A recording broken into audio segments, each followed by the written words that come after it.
Bismillahirrahmanirrahim. Assalamualaikum warahmatullahi wabarakatuh, especially to Puan Nur Fadila binti Bahari and all of you. Today, our group will be present about the merger and acquisitions. First of all, I would like to introduce myself. My name is Nur Hadira Binti Rosni, and you can call me Ira. Okay, my matric number 18PB05014. Okay, what is the definitions of the merger and acquisitions? So mergers and acquisitions is one of the key aspects company financial works. Okay, this is an agreement between the two exciting companies to convert to the new companies or purchase one company with another company. The alliance of the mergers or acquisitions is usually based on the company visions and missions of the statement. They must verify of the reflect the corporate of the strategy of the company in terms of the what it wants to achieve with the strategy step in the industry. So we explain about types of the merger and acquisitions. Firstly is vertical. Vertical merger with the two companies that may not compete with each other, but they exist in the same of the supply chain. For the example, Oscar between the type companies and the plastic of the manufacturer. Suppose we have the manufacturing company that the manufacturers goods from the plastic combined with the company that make roll of the plastic. Secondly is horizontal. Horizontal are where the two jointly operating companies typically sell or produce similar product or the service in the same of the market industry. For example, when a company that sells of the laptops decide to merge with the company that also produce the laptops. Thirdly is a conglomerate. There's mergers of the two companies that do not have the same of the field of the business. There are two of the type merger conglomerate, namely pure and mix. What's merger in the conglomerate purely it involves a company that not at all of the related and the operation is a market different. Well, the merger of the conglomerate means anyway involve of the companies want to expand product line or target market by doing of the market connection. Fourthly, about the concentrate, this refers the merging between the two company in the same of the industry at the same of the level of production as well as the same of the customer, but the different of product that often compete with each other. For example, if we own the catering company and want to join the rental business, both of the company will attract the customers and will have the event to plan but not the same way. Next, I will explain about the difference between merger and acquisitions. The first in terms of the definitions of the merging. Merger is referred to the combined conditions of the two or more company to form a new of the company.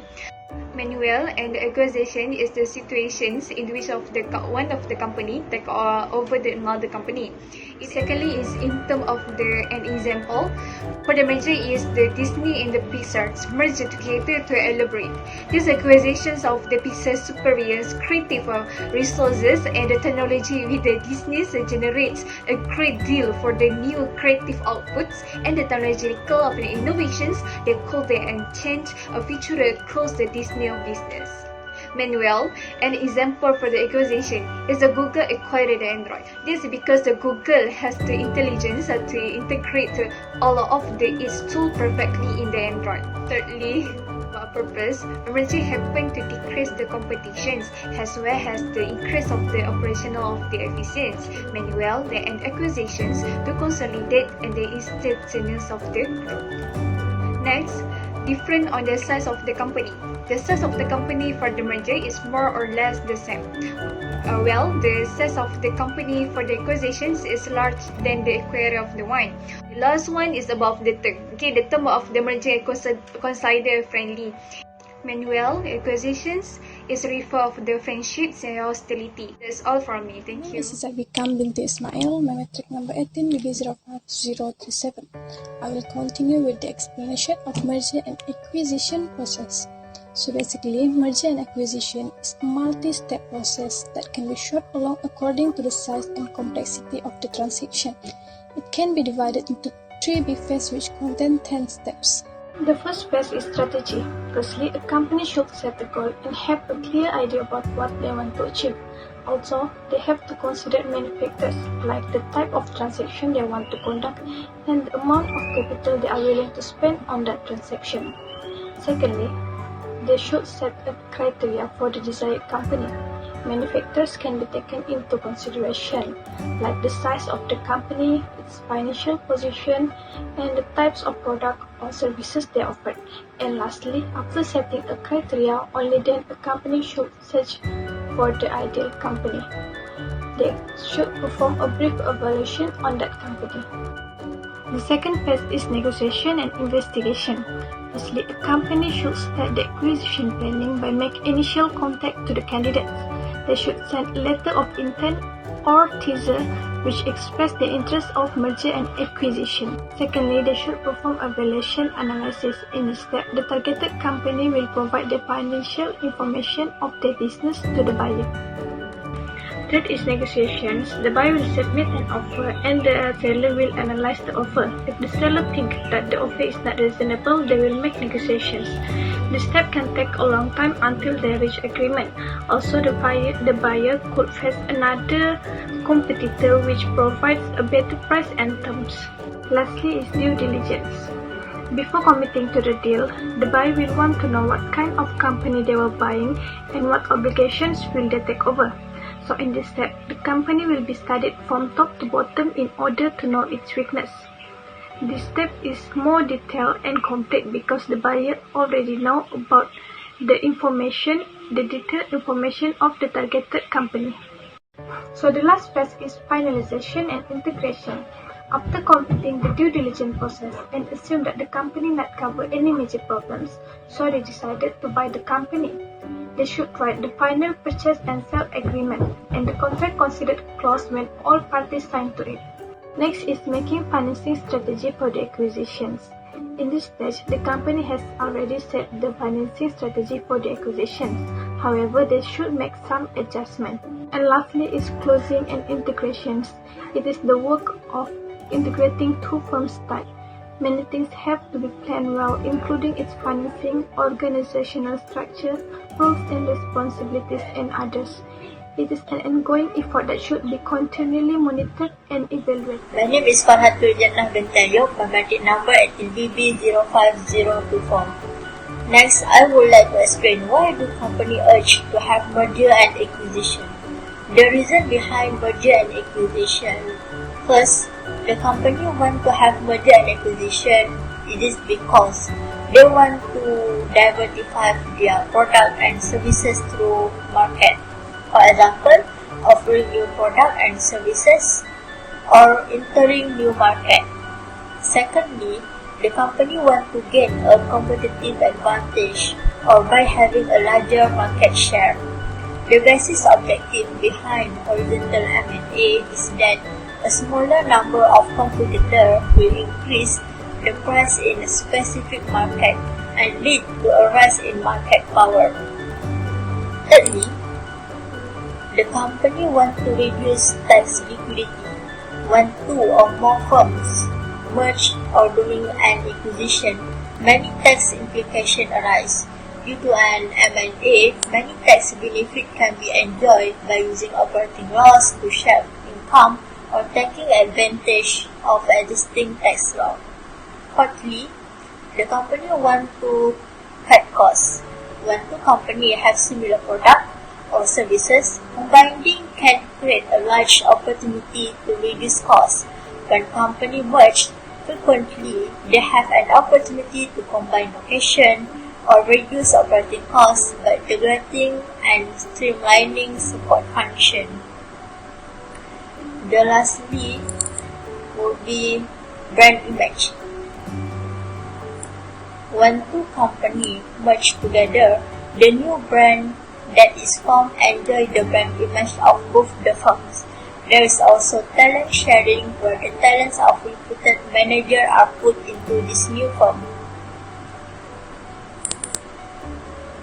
Next, the main reason behind merger and acquisition in banking sector are reduction of costs, to gain efficiency, to achieve economy of scale, and to enlarging customer base and market coverage, and to bring in new product and specialization. That's all. Thank you.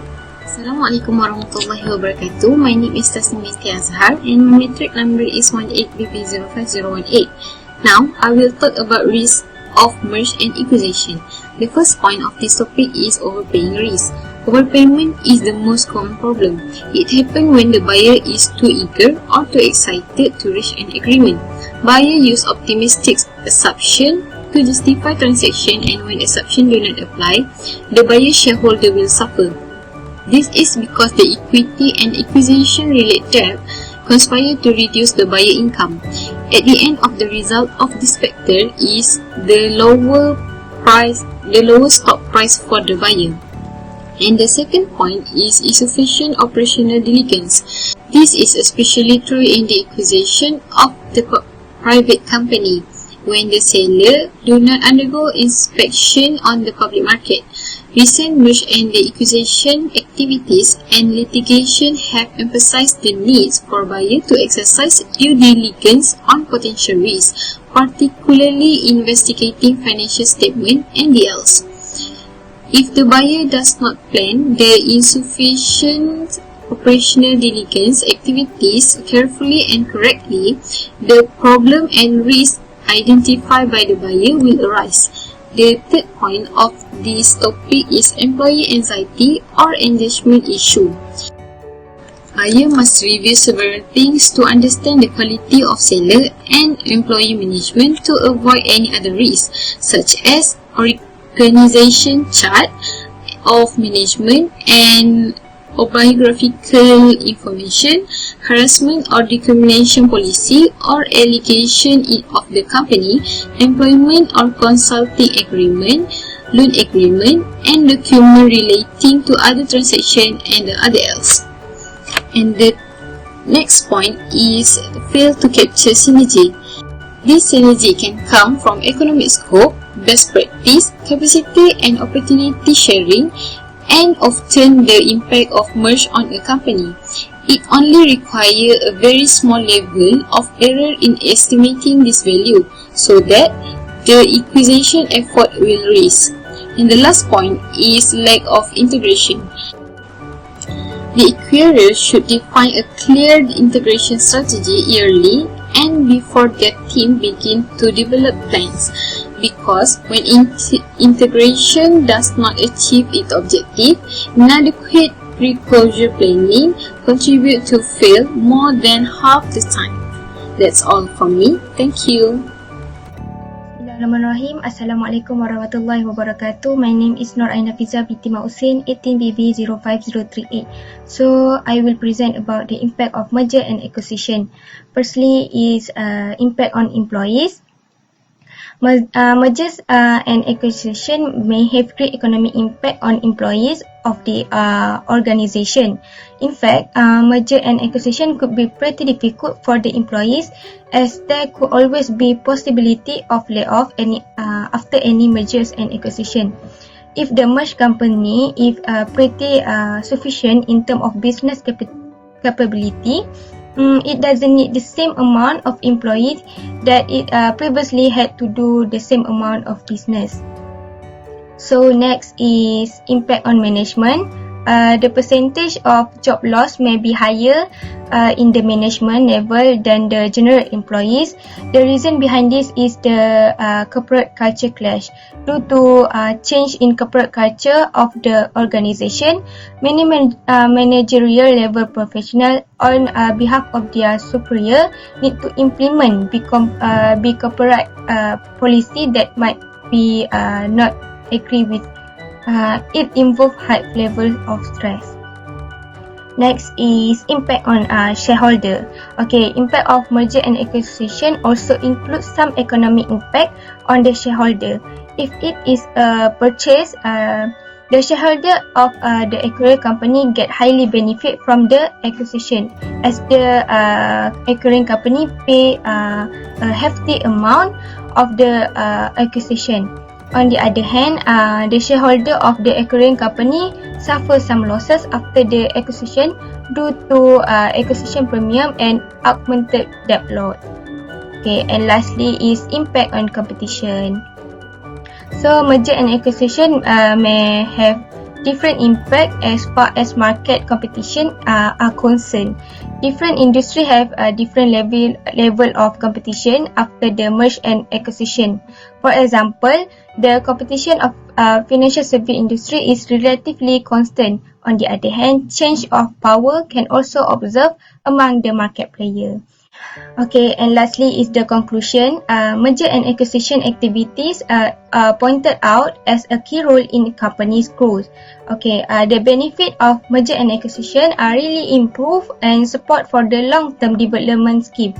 Perhaps the effectiveness of merger and acquisition depend on the strategy on the board, the flexibility of negotiation period and enthusiasm of the parties, but they could reach to the target if they are well prepared and target if they to conduct merger and acquisition successfully. That's all from us. Thank you.